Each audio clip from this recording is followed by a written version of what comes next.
Hello students, welcome to my channel. तो हमें fund flow का क्वेश्चन नंबर 4 आज स्टार्ट करना है इस लेक्चर के अंदर। ठीक है, fund flow statement.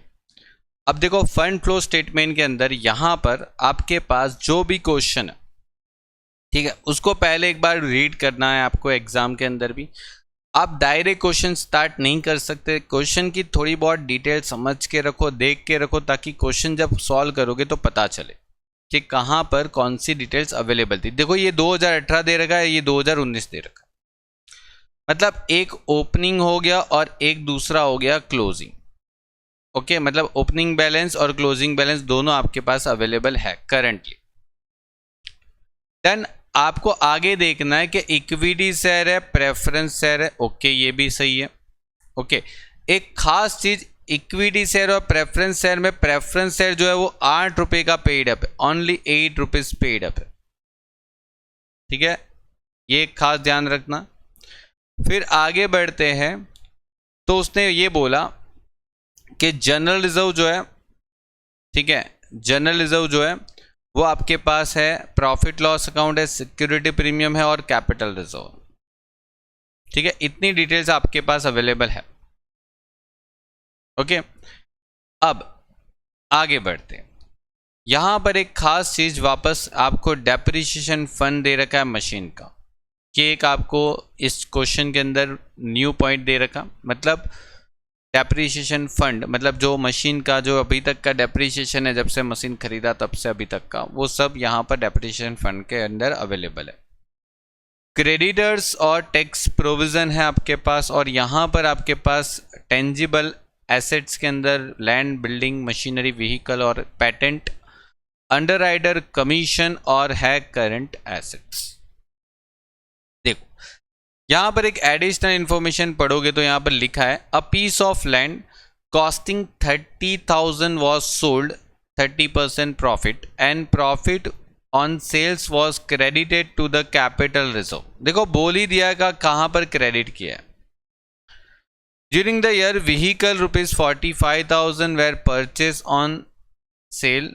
Okay, on okay, देखो परचेज क्या, no sale of its was made. मतलब समझो कोई भी मतलब सेल आउट नहीं किया, मतलब मशीनरी से सॉरी व्हीकल से परचेस ही किया है, व्हीकल से परचेस किया है, कोई भी व्हीकल बेचा नहीं है, no sale out. Okay, a machine costing 40,000 on which the accumulate depreciation was 12,000 and sold 18,000। ठीक है, इसको करेंगे जब इसका टाइम आएगा। Tax liability 1718 35,000 and it was paid and the excess provision was transferred to the profit and loss account. Okay, ठीक है। उसके बाद आपको बोला गया equity dividend 1718 was paid in a year 1819 at the rate of 18% and during the year new equity share were issue 10% premium. Okay, 10% premium पे नए share issue करने हैं। Okay, that's it. ओके, सही है। आगे बढ़े। On 1/4/2018 it was decided to redeemable preference share 15% premium. Redeemable preference share, redeem मतलब कि रिडीमेबल प्रेफरेंस शेयर वापस करने, प्रेफरेंस शेयर वापस कर देने उनको कि आप प्रेफरेंस शेयर ले लो अपने, मतलब रिडेप्शन करना। रिडेप्शन आपने SY BCom के अंदर पढ़ लिया। ठीक है, प्रेफरेंस शेयर हम रिडेप्शन करने वाले। ओके, और यहां पर क्या बोला है, एक बहुत इंपॉर्टेंट चीज बोली कि बोला final call on those share was made. मतलब प्रेफरेंस शेयर का जो फाइनल कॉल बाकी था ना, देखो यहां पर 10 रुपए का प्रेफरेंस शेयर था, 8 रुपए मंगवाया था, तो 2 रुपए बाकी था, वो बोले कि 2 रुपए मंगवा लेंगे, मंगवाना ही पड़ेगा। ठीक है, क्योंकि जब तक प्रेफरेंस शेयर पूरे पैसे नहीं भर देते ना, तब तक हम उसको रिडेम्पशन नहीं कर सकते, ये रिडीम नहीं कर सकते। तो रिडेम्पशन करने के लिए पूरे पैसे मंगवाने ही पड़ेंगे। और बोला भी है, देखो all amount of call money except 500 share, मतलब 500 शेयर के छोड़ के, 500 शेयर को छोड़ के बाकी सारे शेयर होल्डर ने हमको पैसा दे दिया। देखो लिखा है share were received fully. Okay, on 34/2018 30/4/2018 preference share were redeemed and raised reserve was utilized for the issuing the bonus share to equity shareholder। ये सब कुछ हम करेंगे वन बाय वन। एक बार अभी सिर्फ समझ के रखो, पढ़ के रखो कि हाँ ये सब चीज़ है। देखो चैप्टर का जो टॉपिक होता है, जो क्वेश्चन होता है, वो थोड़ा इस तरीके से 6.7 पॉइंट लेंथी होता है। आपको पहले इसको रीड आउट करके वन बाय वन सॉल्व करते जाना, ठीक है। सबसे पहले की बात करें, ठीक है, सबसे पहले अगर मैं बात करूं तो आपको यहां पर इस तरीके से एक statement of change in working capital बना देना। Statement of change in working capital, सबसे पहला काम ये करना है आपको। और उसके अंदर आपके पास करंट एसेट्स और करंट लायबिलिटीज है। ओके, तो चलो देखते हैं। देखो करंट एसेट कितनी है आपके पास, तो देखो क्वेश्चन के अंदर यहाँ पर करंट एसेट्स और करंट लायबिलिटीज मिल जाएगी। देखो ये करंट एसेट्स हो गई, ये रही करंट एसेट्स। ओके, ये करंट एसेट्स हो गई, मतलब 157,000 और 2,30,000। ओके, ये आपका करंट एसेट्स हो गया 157 और 230। तो यहां पर 1,57,000 और यहां पर 2,30,000। ओके ओके, तो ये आपका आंसर हुआ 157 और 230। यहां पर ये देखना है कि करंट एसेट जो है ना, देखो यहां पर मैंने लिखा भी हुआ है आपके लिए नोट्स कि करंट एसेट अगर इंक्रीज होती है तो आपको इंक्रीज इन वर्किंग कैपिटल बताना है, अगर करंट एसेट डिक्रीज होती है तो डिक्रीज इन वर्किंग कैपिटल बताना है। मतलब यहां पर आपकी करंट एसेट क्या हो रही है, तो देखो 157,000 से 230 हो रही है, मतलब इंक्रीज हो रही है। कितनी इंक्रीज हो रही है तो बता दो कितना इंक्रीज हो रहा है, डिफरेंस कितना आ रहा है दोनों में। तो ये 73,000 से इंक्रीज हो रही है, तो मैं 73,000 यहां पर लिख देता हूं, ठीक है। अब देखो यहां पर टोटल करना, तो मतलब सिर्फ एक फॉर्मेलिटी रह गई। ये आपका टोटल हो गया, चलो टोटल भी कर लिया। ओके, वैसे लिखने की कोई खास जरूरत नहीं थी टोटल को। चलो आगे बढ़ते हैं। यहां पर करंट एसेट्स के बाद हम करंट लायबिलिटी को देखेंगे। देखो करंट लायबिलिटी में यहां पर आपके पास क्या अमाउंट है, तो करंट लायबिलिटी में एक तो क्रेडिटर्स है या दूसरा भी क्रेडिटर्स ही है, ठीक है। तो यहां पर क्रेडिटर्स को ही करंट लायबिलिटी में लेंगे, क्योंकि देखो यहां पर ऐसा देखा जाए तो टैक्स प्रोविजन, अब टैक्स प्रोविजन पे तो मैंने आपको बताया था ना कि अगर एडजस्टमेंट होता है ना तो आपको इसको करंट लायबिलिटी के अंदर के स्टेटमेंट में नहीं लेना है। अगर इसके ऊपर एडजस्टमेंट है तो ठीक है, आप इसको इग्नोर कर दो। एडजस्टमेंट है तो इसको इग्नोर कर दो, आप सीधा उसका अकाउंट्स बनाओगे, उसमें कंसीडर करोगे। यहां पर सिर्फ क्रेडिटर्स को ले लो, 41, 250 और 43,000, मतलब 41, 250 और 43,000। अब देखो यहां पर बढ़ रहा है ना अमाउंट, आपको देखो मैंने यहां पर लिख के रखा है करंट लायबिलिटी में अगर इंक्रीज होता है तो डिक्रीज में लिखना होता है, करंट लायबिलिटी में डिक्रीज होता है तो वो इंक्रीज में लिखना होता है, ठीक है, मतलब उल्टा लिखना होता है। तो यहां पर करंट लायबिलिटी 41, 250 से बढ़ के 43,000 हो रही है, मतलब कितनी बढ़ रही, इंक्रीज कितनी हो रही है, तो इंक्रीज होती है तो डिक्रीज में जाके लिखना है, उल्टा होता है यहां पर। तो ये आपका आंसर आ गया। ओके, अब ए में से बी माइनस कर दो, ठीक है। वैसे तो देखो यहां पर ये टोटल जो है ए में से बी का जो टोटल है वो माइनस कर दो, मतलब करंट एसेट्स में से करंट लायबिलिटी को लेस कर दोगे तो आपको मिल जाएगी वर्किंग कैपिटल, ठीक है। क्या मिलेगी, वर्किंग कैपिटल। 157 में से 41, 250 को लेस कर दोगे तो 115750, और यहाँ पर 230 में से 43,000 लेस कर दिया जाए तो 187,000। अब देखो 187,000 की वर्किंग कैपिटल ज़्यादा है ना, तो उसको लिख दो और चेक करो ये इंक्रीज हो रहा है डिक्रीज हो रहा है।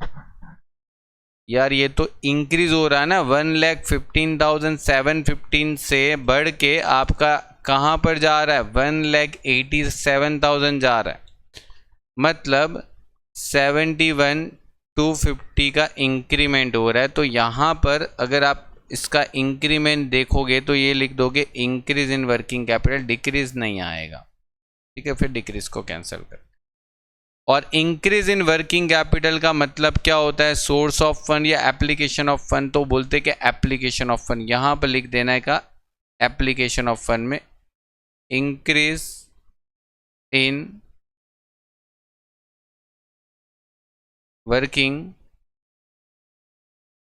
कैपिटल 71,250, क्या आएगा 71,250। ओके, और देखो इस तरफ भी अगर आप इसको टोटल करते हो, देखो यहाँ पर टोटल 73,000 आ जाएगा, क्योंकि ये ज़्यादा अमाउंट है। इसका टोटल करोगे तो ये आपका 73,000 आना चाहिए, लेकिन नहीं आ रहा है, तो यहाँ पर जो डिफरेंस आने वाला है वो 71,250 आएगा, और ये उतना ही डिफरेंस आएगा जितना इंक्रीज डिक्रीज में आने वाला था। ठीक है, इंक्रीज हो रहा है, ठीक है, कैसे इंक्रीज हो रहा है, ये मत सोचना कि सर ये तो डिक्रीज में आ रहा है। अगर वर्किंग कैपिटल इंक्रीज हो रहा है तो डिफरेंस जो होगा वो डिक्रीज में आएगा, ठीक है, जो उसका डिफरेंस अमाउंट है वो डिक्रीज में ही आएगा। ठीक है, चल आगे बढ़ते हैं नेक्स्ट टॉपिक पे। अब देखो नेक्स्ट टॉपिक जो है उसमें आपको एक ही काम करना है, ये रहा जो आपका एडजस्टमेंट है उसको रीड करते जाओ और उसके अकाउंट्स बनाते जाओ, उसकी ट्रीटमेंट देते जाओ। देखो क्या बोला, a piece of land costing 30,000 was sold at 30% profit and the profit on the sales was credited to the capital reserve account। Okay, ऐसा कुछ बोला है। पीस ऑफ लैंड 30,000 मतलब 30,000 की जमीन को, लैंड को हमने 30% प्रॉफिट पे बेचा, 30% प्रॉफिट। तो देखो यहां पर करना क्या है, सीधा सीधा जाओ लैंड का अकाउंट बना दो। ये लैंड का अकाउंट था, और लैंड के अकाउंट में डेबिट और क्रेडिट साइड, यहां पर सबसे पहले तो आएगा ओपनिंग बैलेंस। ओके, और यहां पर आ जाएगा इसका क्लोजिंग बैलेंस। अब ये जो ओपनिंग बैलेंस है वो कहां से आएगा लैंड का, तो देखो यहां से आ जाएगा, ये 220 और 270, तो ये आ जाएगा 220 और ये आ जाएगा 270। हो गया। यहां पर आपको ऐसा बोला गया कि 30,000 की लैंड को हमने 30% प्रॉफिट पे बेचा। तो मैं यहां पर आपको एक कैलकुलेशन करवाऊंगा।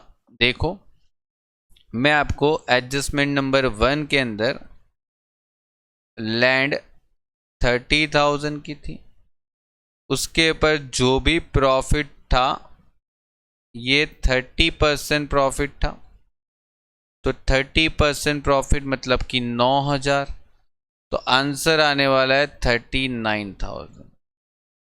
ये 39,000 जो है उसको हम बोलेंगे सेल्स। ओके, हमने इतने में बेचा होगा लैंड को, तो ये बेचा होगा ना, तो ये अपना सोर्सेस ऑफ फंड आ जाएगा, सोर्सेस ऑफ फंड आ जाएगा, सोर्सेस ऑफ फंड। ठीक है, क्योंकि हमने बेचा है, तो लैंड बिल्डिंग बेचा, तो लैंड बिल्डिंग के अकाउंट्स जो हमने बनाया ना उसमें यहां पर लिख दो बाय बैंक। कितने में बेचा बैंक को, अरे लैंड को 39,000।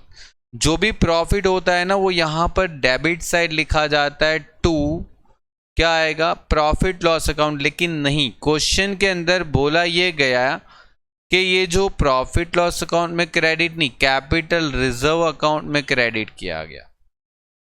तो ये यहां पर लिख देंगे capital reserve account, capital reserve account. और कैपिटल रिजर्व अकाउंट अगर हमने बनाया है तो फिर हम उसमें लिख सकते हैं, देखो ये कैपिटल रिजर्व अकाउंट अगर हमने बनाया, नहीं बनाया, मैंने नहीं बनाया है, ठीक है। अगर आप कैपिटल रिजर्व अकाउंट बनाते हो तो आप उसमें बाकी की अमाउंट लिख सकते हो, ठीक है। देखो बताता हूं, यहां पर ये कैपिटल रिजर्व में कहां चला जाएगा, यहां पर डेबिट साइड एंट्री मारी तो कैपिटल रिजर्व में क्रेडिट साइड एंट्री मारोगे।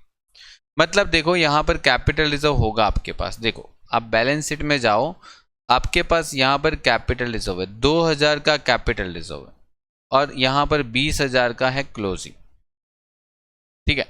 तो एक्चुअल में इसका अकाउंट्स हमें बनाना चाहिए था, 2000 का ओपनिंग बैलेंस था और 20,000 का क्लोजिंग बैलेंस। तो कैपिटल रिजर्व का अकाउंट्स मैं आपको यहां पर बनवा देता हूं। चल मैं यहां पर आपको कैपिटल रिजर्व अकाउंट बनवा देता हूं।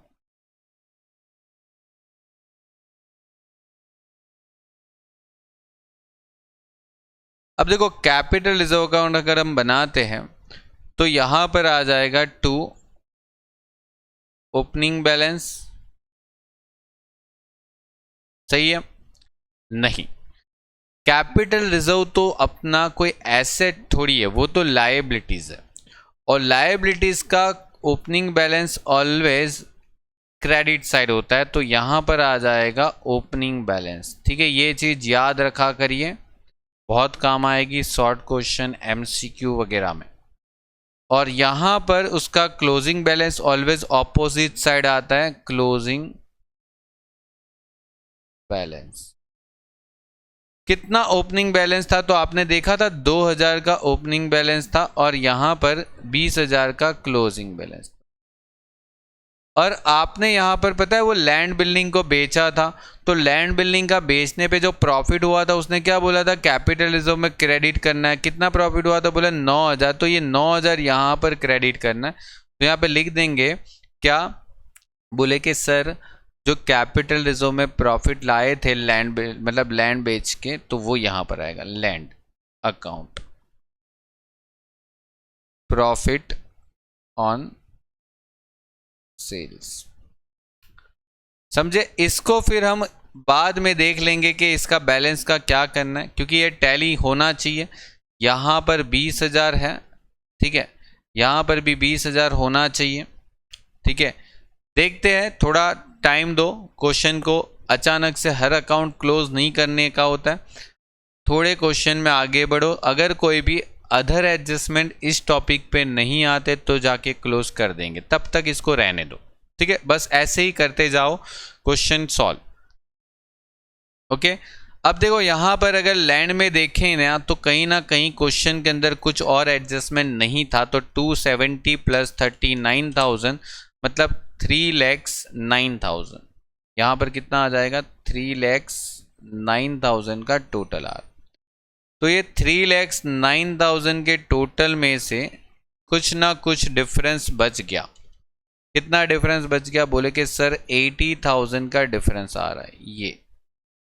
तो बोले ये सर डिफरेंस को क्या करेंगे, ये डिफरेंस को हमें करना होता है बैंक अकाउंट में लिखना होता है, क्योंकि देखो लैंड बिल्डिंग हमने बेच दी फिर भी बढ़ कैसे गई, ठीक है ना। 2,20,000 की लैंड बिल्डिंग थी स्टार्टिंग में, साल में 270 की हो गई साल के एंड में। हमने बीच में एक लैंड बेच भी दिया था, फिर भी बढ़ कैसे गई, तो नई लैंड खरीदी होगी। ये बैंक अकाउंट मतलब परचेस किया होगा, नई लैंड बिल्डिंग लैंड का परचेस किया होगा, जमीन खरीदी होगी पूरे साल में। और ये 80,000 अगर परचेस करते हैं ना लैंड को, तो एप्लीकेशन ऑफ फंड बोल सकते हैं, यहां पर लिख देंगे परचेस ऑफ लैंड। डन। आगे बढ़ते हैं क्वेश्चन के अंदर। ये फर्स्ट एडजस्टमेंट अपना डन हो गया, सेकेंड एडजस्टमेंट पे आते, बोले व्हीकल जो है ना 45,000 का हमने परचेस किया है और कुछ भी बेचा नहीं है व्हीकल में, ना भाई ना, कुछ भी नहीं बेचा। तो व्हीकल था 33 ओपनिंग और 69 क्लोजिंग, ओके। तो यहां पर व्हीकल का देखो डेबिट और क्रेडिट, तो यहां पर ओपनिंग बैलेंस है, क्योंकि व्हीकल तो एक एसेट्स है तो उसका डेबिट साइड आएगा और ऑपोजिट साइड उसका क्लोजिंग बैलेंस क्या था ओपनिंग, तो बोला कि 33 और 69। ओके, तो बोला 33,000 और यहाँ पर 69,000, 33 और 69। ओके, हमने एक व्हीकल परचेस किया, ऐसा क्वेश्चन में लिखा, ये रहा परचेस किया है 45,000 का, ऐसा क्वेश्चन के एडजस्टमेंट नंबर 2 में लिखा है। तो परचेस किया है तो यहाँ पर आना चाहिए डेबिट साइड, क्योंकि व्हीकल खरीद रहे हैं, बेच नहीं रहे, बेचेंगे तो क्रेडिट साइड आएगा। परचेस किया कितना, तो 45,000 का परचेस हुआ, मतलब यहाँ पर टोटल टैली होना चाहिए, देखते 33,000 45,000 मतलब 78,000 आना चाहिए। तो 78,000 में से 69,000 अगर लेस कर दिया जाए तो 9,000 रह गया, मतलब ये आपका 78,000 और ये आपका यहाँ पर जो डिफरेंस आएगा वो बोलेंगे डेप्रीशिएशन। देखो ये जो डेप्रीशिएशन क्यों लिखा है, क्योंकि देखो एक सीधी सी बात है, अगर व्हीकल बेचा नहीं है तो ये 9,000 का जो डिफरेंस बचा वो डेप्रीशिएशन ही होगा, क्योंकि एसेट पे डेप्रीशिएशन तो होता ही होता है, ठीक है ना। अगर ये बेचा होता तो फिर बात अलग होती, लेकिन यहाँ पर क्वेश्चन के अंदर क्लियर कट मेंशन है कि ये व्हीकल में हमने कुछ भी बेचा नहीं है, जो भी है वो सिर्फ क्या हो जाएगा, फिर तो मान लेंगे डेप्रीशिएशन। ओके, आगे बढ़े तो यहाँ पर जो डेप्रीशिएशन और ये परचेस किया है ना, उसकी दूसरी एंट्री होनी चाहिए ना, ठीक है ना। तो डेप्रीशिएशन का दूसरी एंट्री कहाँ पर होती है, प्रॉफिट लॉस अकाउंट में, तो ये 9,000 का डेप्रीशिएशन यहाँ पर आना चाहिए।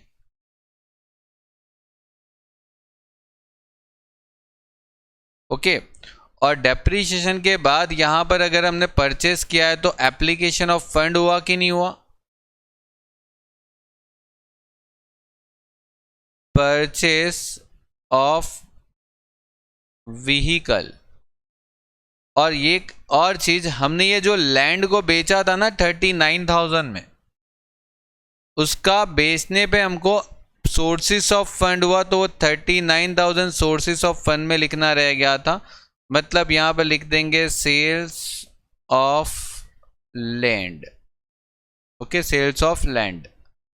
ओके, ये आ गया complete, sales of land complete हो गया। आगे बढ़ते हैं, एडजस्टमेंट नंबर 3 की बात करते हैं। बोला कि machine costing 40,000 which the accumulate depreciation 12,000 was sold for 18,000, मतलब 40 का मशीन था जिसका डेप्रीशिएशन 12 था, बेचा 18 में, ठीक है। अब इसको कैसे करते देखो, पहले मैं इसकी एक कैलकुलेशन आपको सिखाता हूं, वो याद रख लो। देखो, एक मशीनरी था कितने का, 40,000, उसके ऊपर डेप्रीशिएशन था कितने का, 12 का, मतलब 40 की चीज का डेप्रीशिएशन 12,000 था, तो उसका जो कॉस्ट था, ठीक है, जिसको हम बोलते हैं बुक वैल्यू या तो WDV, रिटर्न डाउन वैल्यू बोलते हैं, क्या बोलते हैं इसको, return down value, depreciation less करने के बाद जो आता है उसको रिटर्न डाउन वैल्यू। फिर उसको बोला कि उसने बेच दिया 18,000 रुपये में ही, मतलब 28,000 की चीज 18 में कौन बेचता है, ठीक है, बेच दिया हो। और अगर बेच दिया है तो सीधी बात है यहां पर 10,000 का क्या होने वाला है, लॉस, क्या होने वाला है, लॉस, सीधी बात। 28,000 की चीज कोई 18,000 में बेचेगा तो लॉस नहीं होगा क्या, बिल्कुल होगा ना, हाँ होगा। अब इसका एंट्री जाएगा प्रॉफिट लॉस अकाउंट में, इसका एंट्री जाएगा, सोल्ड किया है मतलब पैसा आया, आया तो हो जाएगा सोर्सेस ऑफ फंड में,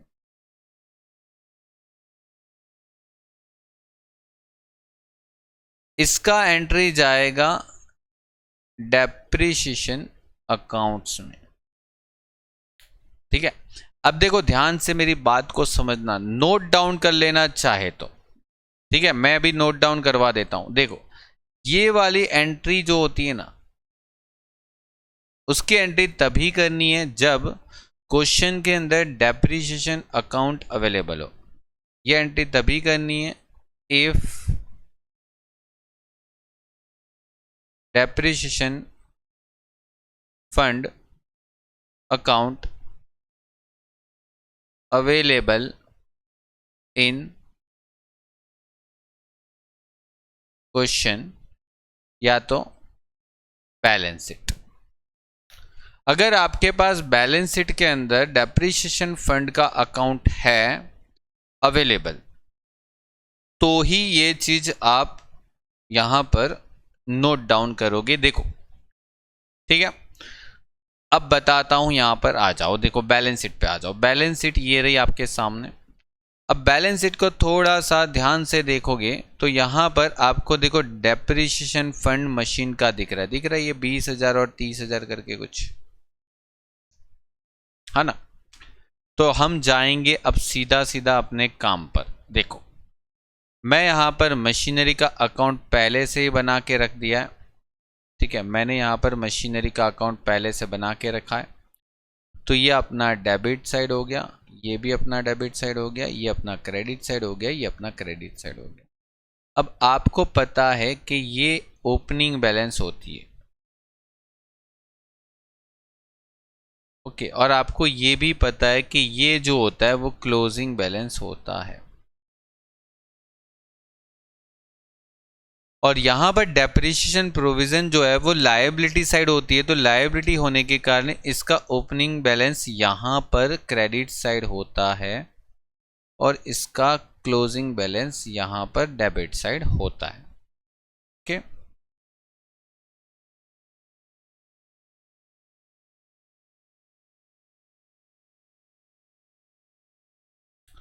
ओके अब देखो इसका एंट्री कैसे करना है।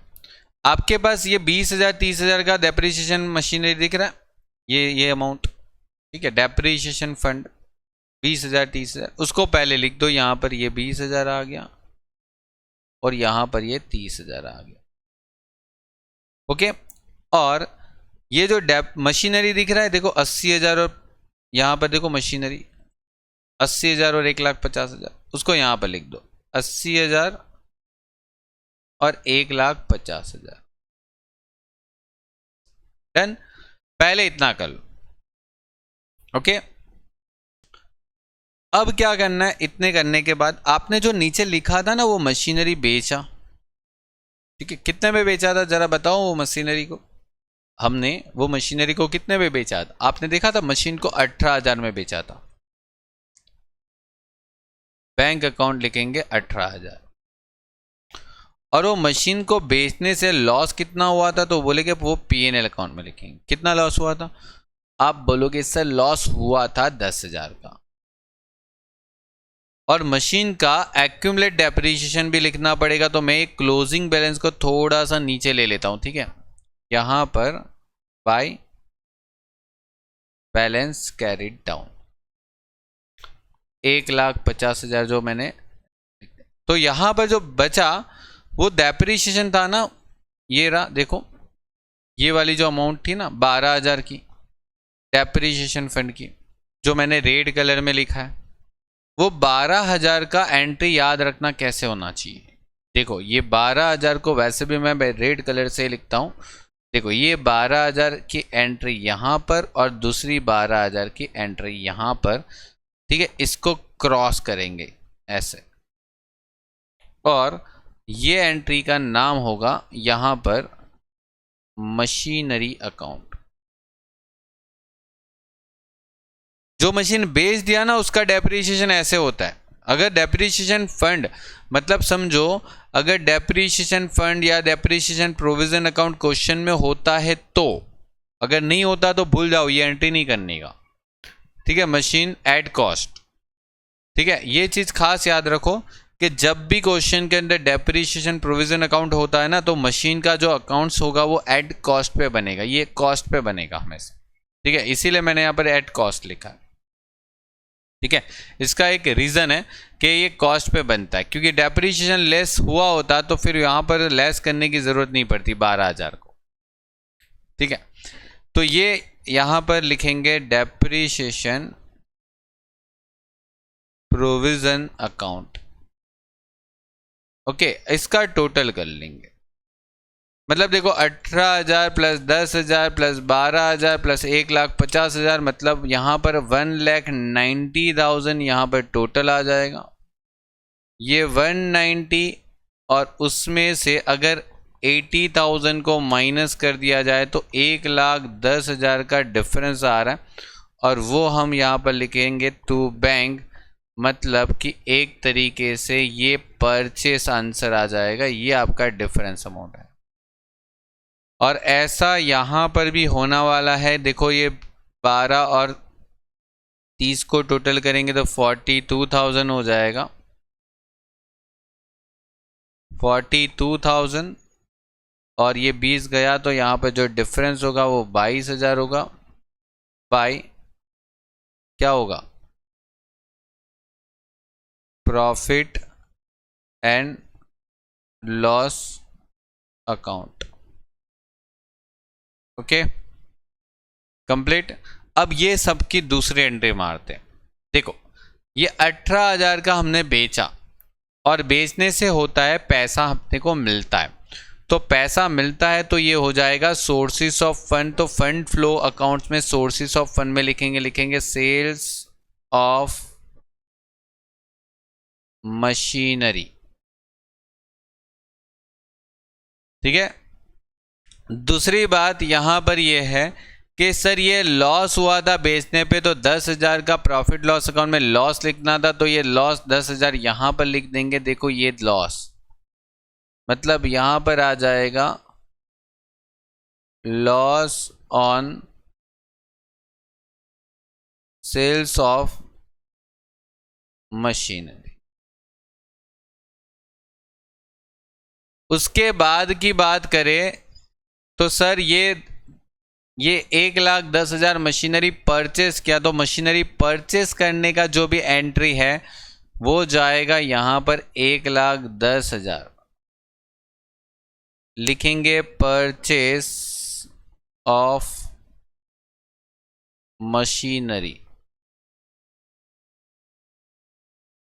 ओके, उसके बाद यहां पर ये 12,000 की तो दो एंट्री हो गई रेड कलर में, तो वो तो मैंने दोनों कर दिया। और यहां पर जो प्रॉफिट लॉस अकाउंट के अंदर एंट्री गई डेप्रिसिएशन की, वो जाएगी प्रॉफिट लॉस अकाउंट में डेबिट साइड। यहां पर क्रेडिट थी तो ये पीएनएल अकाउंट में डेबिट साइड, यहां पर अपने डेबिट साइड चली जाएगी। टू क्या आंसर आना चाहिए यहां पर, डेप्रिसिएशन फंड अकाउंट।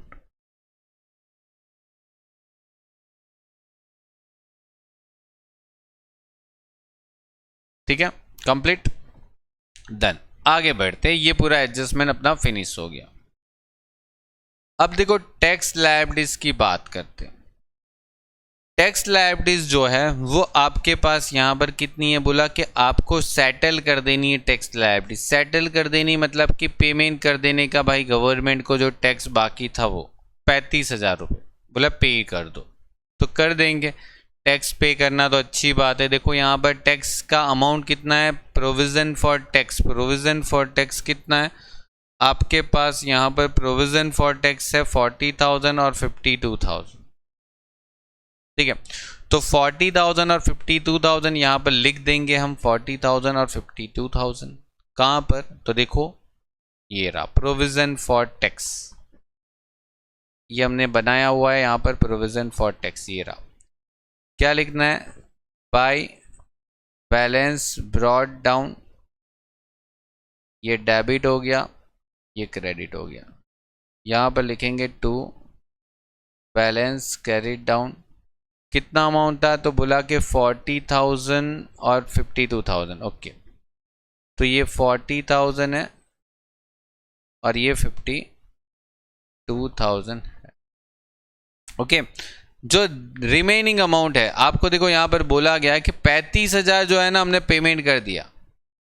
अब आपको एक बात बताऊं, ये जो होता है ना वो पिछले साल का, ये लास्ट ईयर का टैक्स होता है जो हमने भरा नहीं होता, बाकी होता है। और जो अभी बोल रहे कि बोले कि ये जो 40,000 का पिछले साल का हमने टैक्स सोचा था, बोले कि वो भर दो, ये पिछले साल का टैक्स होता है। पता है, ये ओपनिंग जो होता है पिछले साल की होती है, पिछले साल की क्लोजिंग होगी तभी तो इस साल की ओपनिंग होगी ना। तो 40,000 का टैक्स पिछले साल बाकी था, जो इस तारीख पे मतलब आज हम इसको 35,000 पे करेंगे, ऐसा बताया, बोले कि हमने पे कर दिया 35,000। तो ये आ जाएगा बैंक। मतलब पिछले साल हमने सोचा था कि 40,000 का टैक्स भरना पड़ेगा, लेकिन भरना पड़ा इस साल 35,000।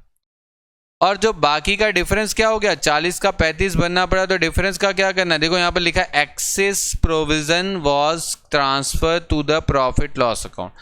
ठीक है, transfer to the profit loss, मतलब देखो 40 में से 35 प्रोविजन हुआ, तो बोले 5,000 का क्या करना है, मतलब 5,000 जो है ना वो आपको प्रॉफिट एंड लॉस में ट्रांसफर करना है, समझे।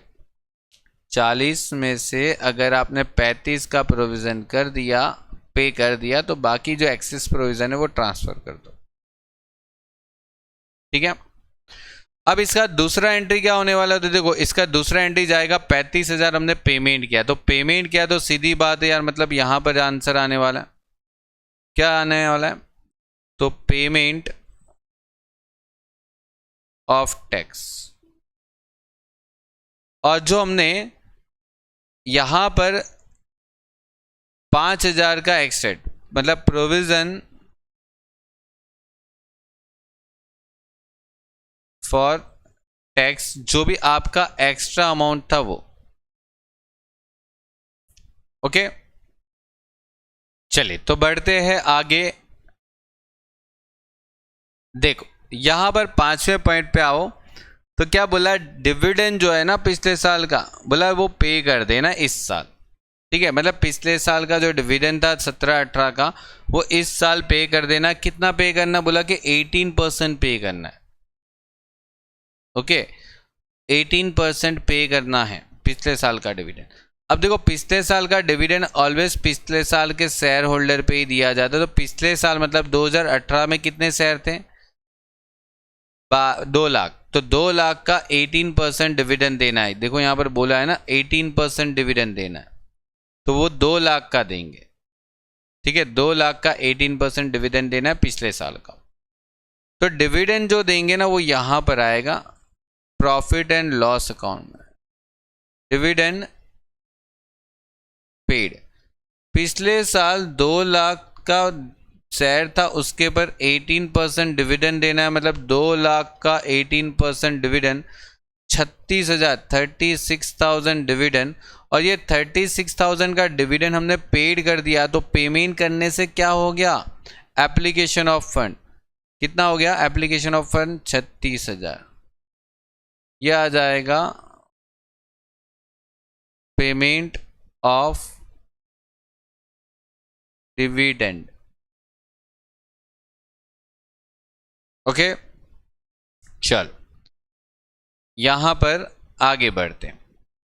अभी देखो 5th नंबर के एडजस्टमेंट पे पहुंचने से पहले आपको मैंने अभी यहाँ पर 4th नंबर का एक एडजस्टमेंट करवाया था, ठीक है, जिसके अंदर हमने बनाया था प्रोविजन फॉर टैक्स का अकाउंट, ओके। ये प्रोविजन फॉर टैक्स का अकाउंट, अगर इसको आप क्लोज करते हो, ठीक है, इसको अगर आप क्लोज करते हो तो आपका यहाँ पर आंसर आना चाहिए 92।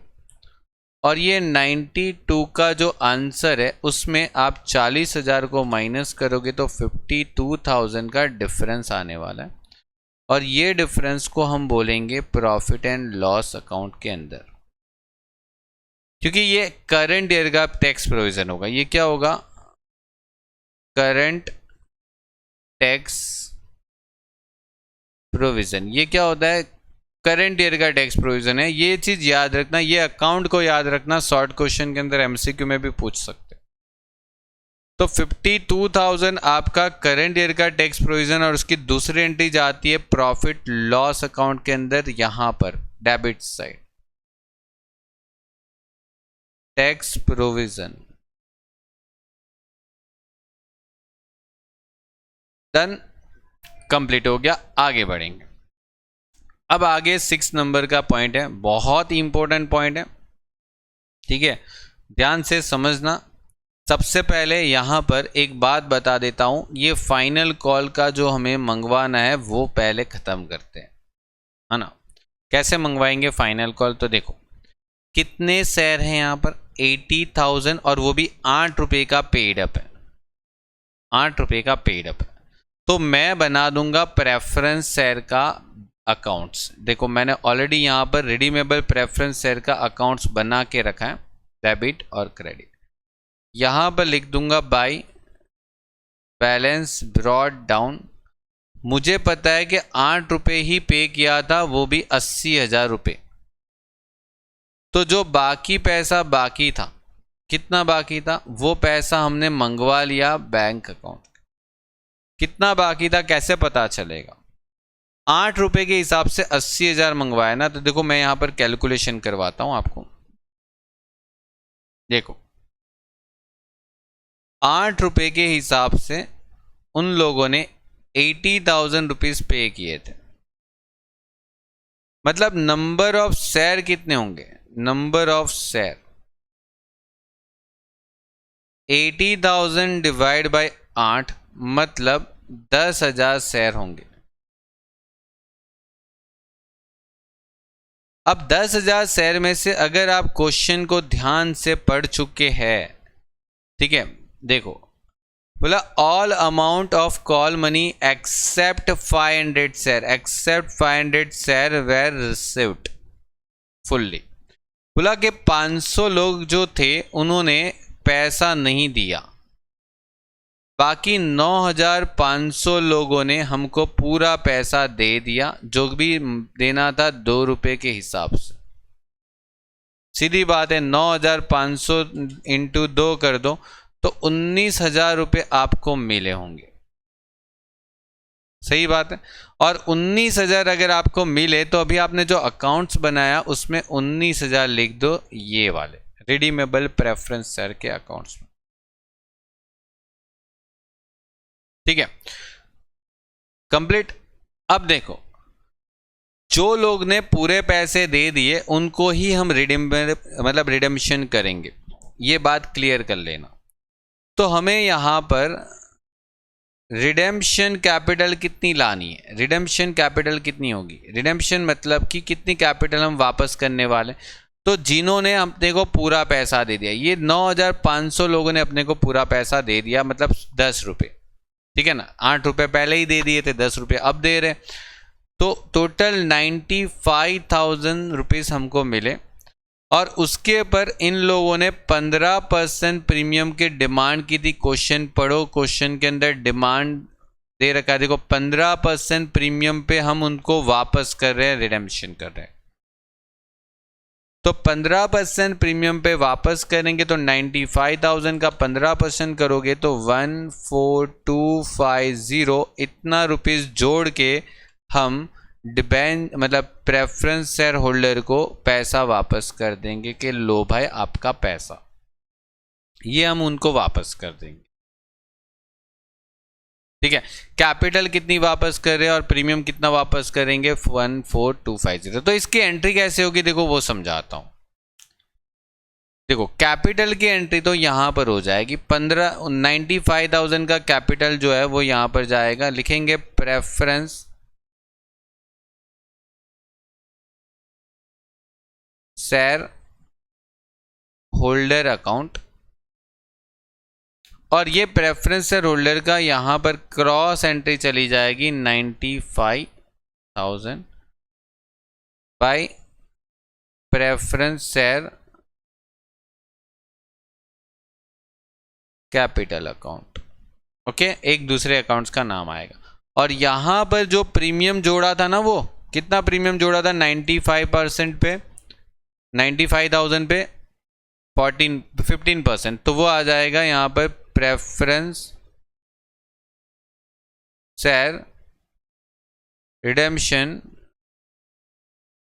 प्रीमियम कितना आ जाएगा? 14,250। तो ये आपका यहां पर टोटल करने पर आंसर होने वाला है 10,9250। और इतना ही पैसा हम इनको वापस करने वाले हैं 10,9250 टू बैंक। ये पैसा उनको वापस करेंगे, तो वापस करना है तो मतलब ये तो सर एप्लीकेशन हो गया। एप्लीकेशन में जाके फटाक से लिख दो 10,9250, यहाँ पर लिख देंगे redemption of preference share. Okay, आगे बढ़ेंगे।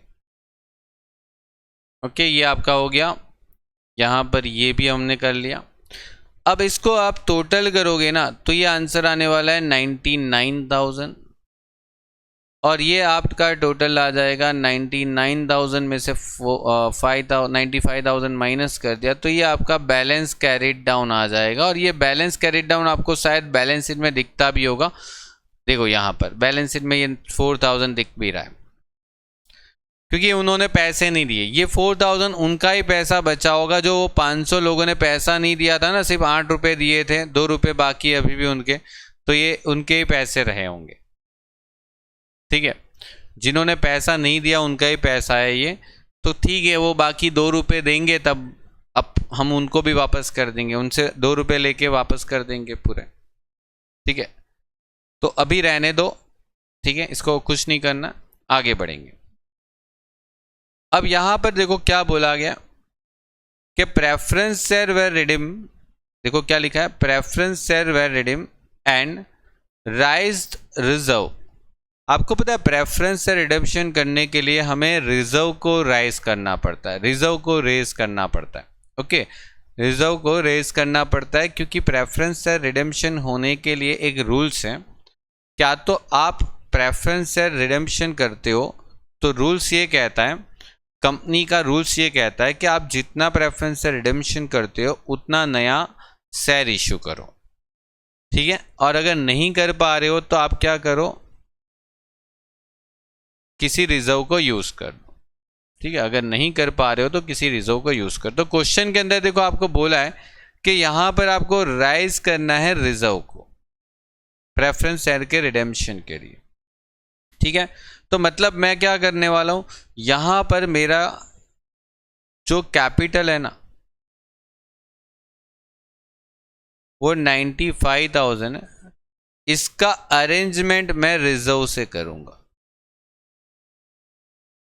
इसका अरेंजमेंट कहां से करूंगा, रिजर्व से। और जो रिजर्व से करूंगा उसके लिए एक एंट्री होती है, पता है क्या एंट्री होती है, reserve account debit to capital reduction reserve account, ये एंट्री होती है। मतलब आप किसी रिजर्व में से ये पैसा लौटाओगे तो ये एंट्री करना कंपलसरी है। मतलब जब भी प्रेफरेंस से रिडेम्पशन होते हैं तो जितनी कैपिटल आप रिडेम्पशन करते हो, जितनी भी कैपिटल रिडेम्पशन करते हो उतना आपको ये रिजर्व का पैसा ट्रांसफर करना पड़ेगा। किसके अंदर, कैपिटल रिडेम्पशन रिजर्व के अंदर, कंपलसरी है कंपनी एक्ट के हिसाब से। और अगर नहीं करते हो तो आपके पास अदर ऑप्शन ये है कि शेयर इश्यू कर दो, ये दूसरा ऑप्शन है, मतलब न्यू शेयर इश्यू करो। लेकिन दूसरा ऑप्शन तो क्वेश्चन के अंदर फॉलो नहीं करवा रहे हैं, तो बोले कि रिजर्व वाला ऑप्शन यूज कर लो। ठीक है, मतलब रिजर्व ट्रांसफर कर दो 95,000 का और 95,000। और ये आपको यहाँ पर कौन सा रिजर्व यूज करने के लिए बोलेंगे, कोई भी रिजर्व यूज कर लो, या तो पीएनएल यूज कर लो, मतलब कुछ भी चलेगा। आप रिजर्व यूज करो, रिजर्व के लिए पीएनएल भी यूज कर सकते हैं। ठीक है, पीएनएल भी यूज करेंगे, पीएनएल भी रिजर्व भी है। क्यों पीएनएल करेंगे, क्योंकि देखो जनरल रिजर्व में तो कोई हलचल ही नहीं हो रही, जनरल रिजर्व पहले भी 1/20 था, बाद में भी 1/20 रहा, तो हम पीएनएल को ही यूज कर लेते, क्योंकि पीएनएल में देखो कम ज्यादा हो रहा है, 60,000 से 1,10,000 हो रहा है, जनरल रिजर्व कुछ कम ज्यादा नहीं हो रहा है। यहाँ पर क्वेश्चन में बोला नहीं है क्लियर कट कि आपको कौन से रिजर्व को यूज करना है, जनरल रिजर्व को भी यूज कर सकते हो, प्रॉफिट लॉस को भी यूज कर सकते हो। यहाँ पर हमने प्रॉफिट लॉस को यूज कर लेने का, अगर इस तरीके से क्वेश्चन है तो। अब ये जो आपको यहाँ पर एक और चीज बोली गई है कि देखो यहाँ पर जो आपका रिजर्व होगा ना, रिजर्व उसको यूटिलाइज करना है बोनस शेयर इश्यू करने के लिए इक्विटी शेयर होल्डर को। मतलब क्या हो गया, ये जो रिजर्व आपने क्रिएट किया है ना, कैपिटल रिडक्शन रिजर्व, तो वो कैपिटल रिडक्शन रिजर्व के लिए या तो उसमें से 95,000 का क्या कर लो, बोले कि बोनस शेयर इश्यू कर लो, बोनस टू इक्विटी शेयर 95,000। ऐसी एक जनरल एंट्री होती है बोनस शेयर इश्यू करने की। बोनस शेयर इश्यू करने के लिए ये जनरल एंट्री पास करनी पड़ती है। अगर कोई कंपनी को बोनस शेयर इश्यू करने होते हैं तो ये जनरल एंट्री पास करनी पड़ती है। और यहां पर दूसरी एक जनरल एंट्री होती है bonus to equity share debit to equity capital account 95,000। मतलब समझो ये दो एंट्री हमको बोनस शेयर इशू करने के लिए करनी पड़ेगी, क्योंकि उसने बोला है कि जितना आपने वो कैपिटल रिडक्शन रिजर्व क्रिएट किया वो पूरे के पूरा बोनस में दे दो, पूरा 100%। तो इससे क्या फर्क पड़ेगा पता है, इससे बहुत ज्यादा फर्क पड़ने वाला। देखो आपको बताता हूं, यहां पर कैपिटल रिडक्शन रिजर्व आपने क्रिएट किया, ठीक है, 95,000 कहां से क्रिएट किया था, तो बोला कि प्रॉफिट लॉस अकाउंट से, प्रॉफिट एंड लॉस अकाउंट से। और ये प्रॉफिट लॉस अकाउंट से जो क्रिएट किया था 95,000, ठीक है, ये जो 95,000 हमने क्रिएट किया था, बोला कि वो 95,000 को हमने किस में दे दिया, बोनस टू इक्विटी में दे दिया। ओके, ये नहीं भी बनाओगे तो चलेगा, बनेगा तो ऐसे बन जाएगा, जितना आपने कैपिटल रिडक्शन रिजर्व में ट्रांसफर किया वो पैसा यहां पर आ जाएगा, उसमें से बोनस दिया वो पैसा यहां पर आ जाएगा। और इक्विटी शेयर का आपके पास बैलेंस ब्रॉड डाउन होगा और यहां पर टू बैलेंस कैरिड डाउन होता है। कितना शेयर का बैलेंस है वो जाके देखो, देखो इक्विटी शेयर का बैलेंस है 2 लाख और फिर यहां पर है 4 लाख, ठीक है, मतलब 2 लाख का इक्विटी का बैलेंस है और 4 लाख का इक्विटी का बैलेंस है क्लोजिंग का। अब 2 से 4 कैसे हो गया, तो हमने बोनस भी तो दिया था, 95,000 शेयर बोनस में दिए थे पूरे साल के दौरान, तो यहां पर आ जाएगा बाय बोनस टू इक्विटी। लेकिन सर यहां पर 4 लाख है ना, तो अभी भी तो कम पड़ रहा है, यहां पर 4 लाख है, अभी भी कुछ कम पड़ रहा है। क्या कम पड़ रहा है, देखो एक बार, 4 लाख में से 2 लाख और 95,000 अगर लेस कर दिया जाए ना, तो अभी भी यहां पर 1,05,000 कम पड़ रहा है। और वो क्या है, वो कैसे पता चलेगा, चलो बताता हूं, ठीक है, वो कैसे पता चलेगा और क्या है वो। देखो यहां पर क्वेश्चन में एक बहुत ही अच्छे से एक लाइन लिखी थी, आपने जरा सा ध्यान दिया हो तो पता चलेगा, during the year new equity share issue at 10% premium, है ना, मतलब हम नए शेयर इश्यू कर रहे हैं बैंक अकाउंट पे, बोले न्यू शेयर इश्यू होगा, ये न्यू शेयर इश्यू किया होगा और न्यू शेयर इश्यू करने से पैसा मिलेगा, न्यू शेयर इश्यू करने से पैसा मिलेगा। यहां पर लिख देंगे शेयर इश्यू कितना, 1,05,000, लेकिन उसके ऊपर 10% प्रीमियम भी लिया था इन्होंने, ठीक है, वही एडजस्टमेंट के अंदर लिखा है जो मैंने आपको बताया, 1,05,000 पे 10% प्रीमियम भी लिया था, तो मतलब 1,15,500 रुपये यहां पर आएगा, ठीक है, 1,15,500। तो देखो यहां पर सिक्योरिटी प्रीमियम का भी आपके पास बैलेंस है बाय बैलेंस ब्रॉड डाउन। आपके पास सिक्योरिटी प्रीमियम कितना है, सिक्योरिटी प्रीमियम कितना है, 3750, देखो 3750, है ना, तो 3750, लेकिन आपने जो नया शेयर इश्यू किया ना उसके पर आपको 1,05,000 के ऊपर 10% प्रीमियम मिला कि नहीं मिला? बिल्कुल मिला। कितना मिलेगा? 10,500। और आपको यहाँ पर एक जनरल एंट्री और करनी होती है, जैसे कि लाइक देखो समझाता हूँ। यहाँ पर 9,500 का मतलब 95,000 का हमने बंदोबस्त कर लिया, ठीक है, 95,000 का बंदोबस्त कर लिया, लेकिन हमने ये प्रीमियम का बंदोबस्त नहीं किया। तो प्रीमियम का बंदोबस्त कैसे होता है? तो देखो प्रीमियम का बंदोबस्त इस तरीके से होता है, securities premium to premium on redemption of share. कितना? तो अपना प्रीमियम था 14,250। ये एक जनरल एंट्री होती है। तो ये जनरल एंट्री मैं आपको डिटेल में बता रहा हूँ, ठीक है, क्योंकि ज़रूरी नहीं है एग्ज़ाम में ये जनरल एंट्री करो। मैं इसीलिए बता रहा हूँ ताकि आपको जनरल एंट्री पता होनी चाहिए कि इस तरीके से जनरल एंट्री होती है। मतलब सिक्योरिटी प्रीमियम में से ये 14,000, ये जो 14,250 है ना, उसका अमाउंट सिक्योरिटी प्रीमियम में से एडजस्ट करेंगे। इसका अमाउंट किस में से एडजस्ट कर देंगे? सिक्योरिटी प्रीमियम में से। मतलब देखो ये सिक्योरिटी प्रीमियम दिख रहा है, उसका डेबिट साइड हम यहाँ पर लिख देंगे 14,250, ठीक है, हम यहाँ पर लिख देंगे 14,250, मतलब to premium on redemption of preference से। मतलब देखो यहाँ पर जो आपने 14,250 लिखा था ना क्रेडिट साइड, वो यहाँ पर डेबिट साइड भी आ गया।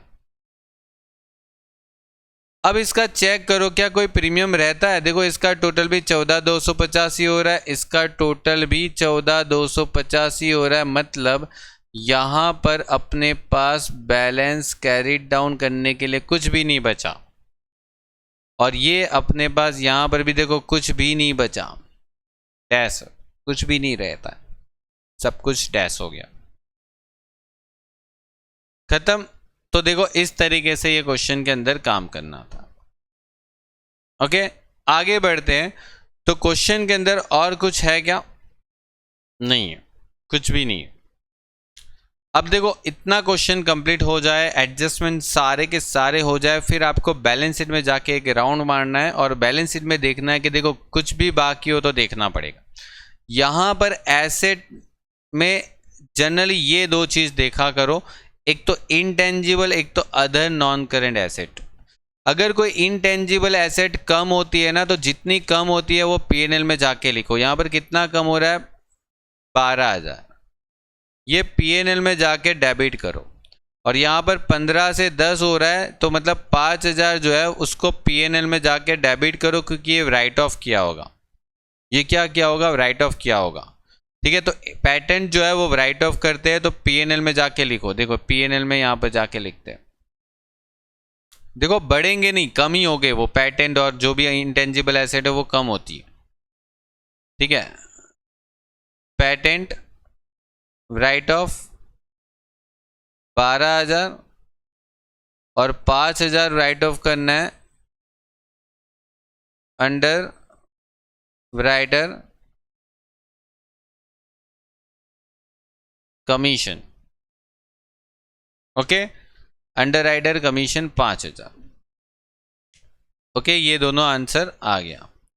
उसके बाद यहां पर कुछ रह जाता है। देखो यहां पर लायबिलिटी साइड देखो, एक भी चीज हमने छोड़ी नहीं है, सिर्फ ये प्रॉफिट लॉस का बैलेंस रखना रह गया, ठीक है, 60,000 और 1,10,000। मतलब यहां पर 60,000 आ जाएगा। ध्यान रखना प्रॉफिट लॉस का ओपनिंग बैलेंस यहां पर आ जाएगा।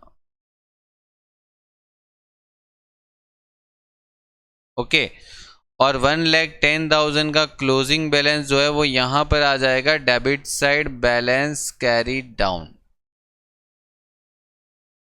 डन। तो देखो इस तरीके से पूरा क्वेश्चन कंप्लीट करो और फिर इसको टोटल कर लो। ओके, इसको टोटल कर लो, 9,000, 10,000, 22,000, फिर 36,000, 52,000, 12,000, 5,000 और 1,10,000। इसको टोटल करो, लेकिन सबसे पहले ये देख लो कि क्या सारे अकाउंट हमने क्लोज कर दिए। देखो एक भी अकाउंट बाकी नहीं होना चाहिए, सभी अकाउंट हमने क्लोज कर दिए होने चाहिए। देखो सारे अकाउंट आप देखोगे तो क्लोज हो गए, सभी अकाउंट, ईच एंड एवरीथिंग। इसकी ज़रूरत नहीं पड़ी अपने को। लेकिन देखो ये वाला एक अकाउंट रह गया था। ये अकाउंट की अगर बात करें ना तो यहाँ पर 20,000 आएगा, ये 20,000 होना चाहिए था, लेकिन ये 20,000 हो नहीं रहा है। तो यहाँ पर कोई डिफरेंस आ रहा है। कितना डिफरेंस आ रहा है? दूसरा 9,000 का डिफरेंस आ रहा है। तो ये जो 9,000 है ना, वो फिर हमारे पास एक ही ऑप्शन है, पीएनएल अकाउंट में डाल दो। और इस 9,000 को मैं पीएनएल अकाउंट में अगर ट्रांसफ़र करूँ तो मेरे पास पीएनएल अकाउंट यहाँ पर है, 9,000 ट्रांसफ़र कर देता हूँ। यहाँ पर 9,000 लिख देता हूँ। क्या लिखूंगा? Capital reserve. और फिर इसमें 9,000 जोड़ के यहाँ पर आ जाएगा 265 और 265 में से 60,000 और 5,000 लेस कर दोगे तो ये आंसर आ जाएगा 2 लाख। और ये जो 2 लाख आया ना, उसको मैं बोल सकता हूँ ऑपरेटिंग प्रॉफिट।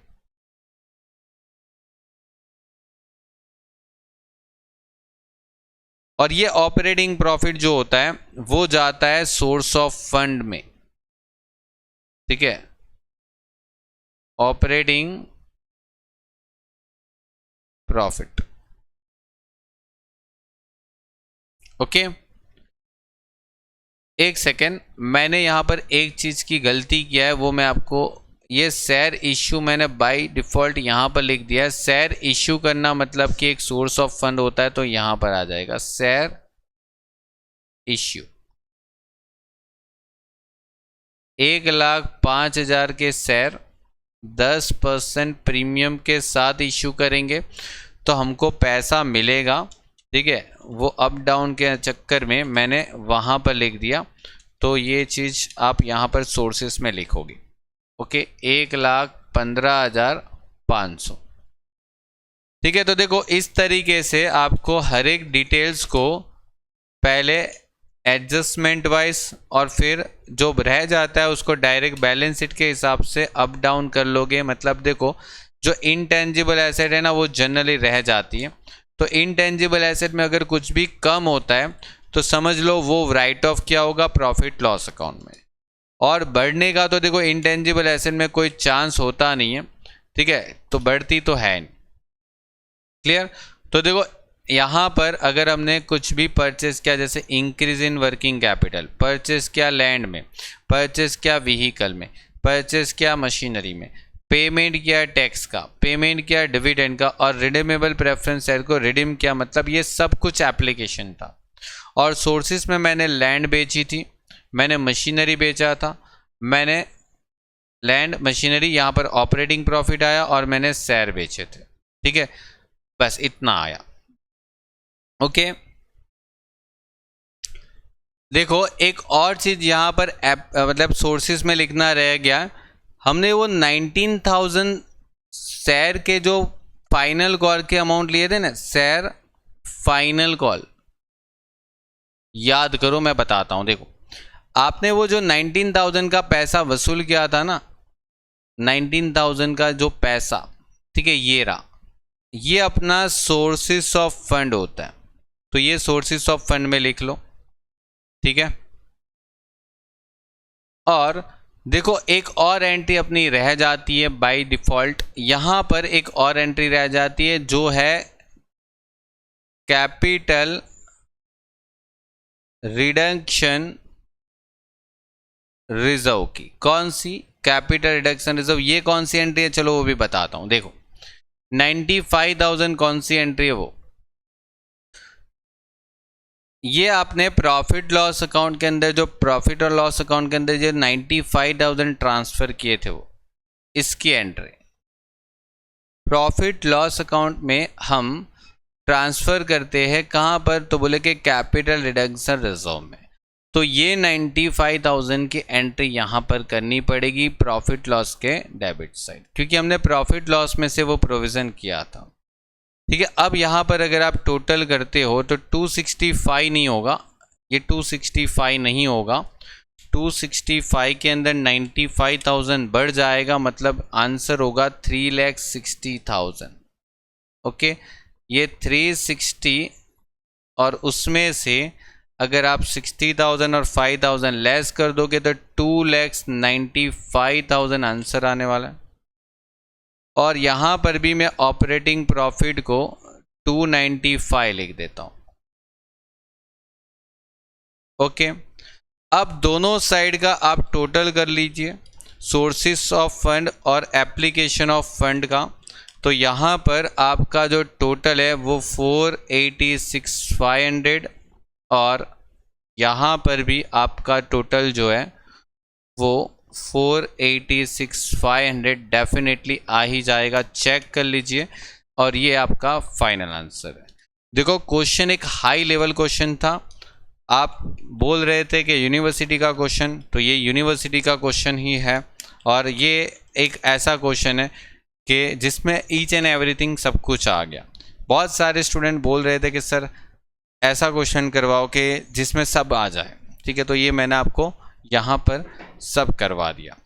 ठीक है, इसको देखो अच्छे से, रिपीट करिए, क्योंकि ये ऐसा कुछ टॉपिक है जो आपको SY BCom के अंदर रिडीमेबल प्रेफरेंस शेयर के अंदर आ गया है। ठीक है, अगर आप लोगों ने SY BCom में वो अच्छे से चैप्टर किया तो यहाँ पर रिडीमेबल प्रेफरेंस शेयर वाला टॉपिक आपको क्लियर हो जाएगा। ठीक है, चलिए तो फिर मिलते हैं नेक्स्ट लेक्चर के अंदर। Goodbye and take care.